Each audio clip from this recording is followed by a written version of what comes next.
Assalamualaikum warahmatullahi wabarakatuh. Kali ini saya pengen berkisah tentang satu porsi nasi goreng instan. Siapa di sini yang pernah ngerasain hal yang sama atau ngalamin kejadian yang kita masak satu porsi nasi goreng instan yang bungkusan begitu, yang harusnya untuk satu atau dua porsi, tapi kita tambah-tambahin lah tuh ya dengan nasi tambahan kita, tambahin garam, tambahin merica, tambahin kecap asin atau saus tiram gitu ya, sehingga porsinya bisa dipakai untuk jadi 5 atau sampai 6 orang bahkan. Demi apa? Ya salah satunya biar lebih irit lah ya gitu. Terus waktu kita giliran ngicipin dan ternyata nggak sesuai dengan ekspektasi, ada nggak yang akhirnya terjebak dengan berpikir, ini merek apaan sih? Rasanya nggak jelas gini. Udah besok-besok nggak usah beli yang ini lagi, nggak usah beli yang merek yang ini. Gitu. Bisa jadi mungkin itu kayak kehidupan kita yang harusnya semua itu sudah ada takarannya, semua itu sudah ada aturan mainnya, semua itu udah ada SOP-nya, semua itu udah ada aturannya dari Allah. Ya kayak misalnya kita dengerin berita ya dari teman kita, SOP-nya adalah udah jelas, husnuzon dulu, cari beribu-ribu alasan gimana caranya biar kita positive thinking ke saudara kita yang lagi dirasain itu. Tapi yang terjadi apa? Giliran ada orang yang curhat ke kita atau yang cerita tentang ya yang berbau-bau gak jelas kayak gitu, terus reaksinya kita itu yang langsung masa kayak gitu sih? Meskipun itu lawan bicara kita udah bilang, ya aku gak tahu ya, aku juga denger sih dari orang. Terus biasanya kalau kita kegatelan itu, bibir kita akan biasanya berkomentar yang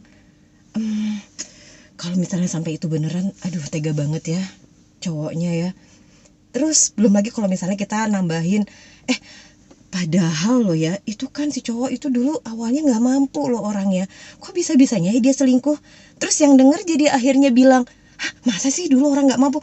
Iya aku juga gak tahu pastinya ya, cuma aku sih denger-dengernya gitu, aku juga gak tahu ya, tapi ya apa ya yang aku dengar gitu. Nah itu kan semua serba gak jelas gitu. Tapi bayangin audiens yang ada di sekitar kita yang mendengar pembicaraan itu bisa jadi akan menarik kesimpulan baru bahwa ini benar-benar selingkuh. Yang kedua adalah masa lalunya yang si cowok ini adalah gak mampu ya. Ada tambahan data-data baru yang bisa jadi itu gak benar gitu. Tuh kan ngeri. Apalagi kalau netizen tadi yang dengar, audiens tadi yang dengar, kemudian menyebarkannya pada orang lain dengan versinya dia lagi, meskipun akhirnya dia tambahin dengan kata-kata, ya aku nggak tahu lagi ya itu benar apa salah, tapi tetap kontennya disampaikan.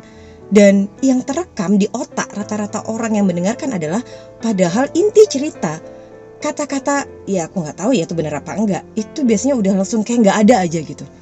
Betapa mengerikannya. Itulah salah satu contoh ketika kita menghadapi sesuatu kejadian yang gak sesuai dengan aturan yang udah Allah kasih. Kita tambah-tambahin dengan versi kita. Terus kalau misalnya ada sesuatu yang terjadi yang gak enak terjadi pada diri kita, terus kita nyalahin, ini aturannya ini yang salah gitu ya. Padahal cara kita yang menerapkan aturan itu yang salah. Astagfirullah. Baiklah, itu tadi kisah tentang seporsi nasi goreng yang buntut-buntutnya adalah tentang gimana sih udah bener belum kita menerapkan SOP yang udah Allah kasih ke kita di setiap jenak-jenak episode kehidupan kita. Selamat belajar lagi, maniskan harimu dengan kebaikan.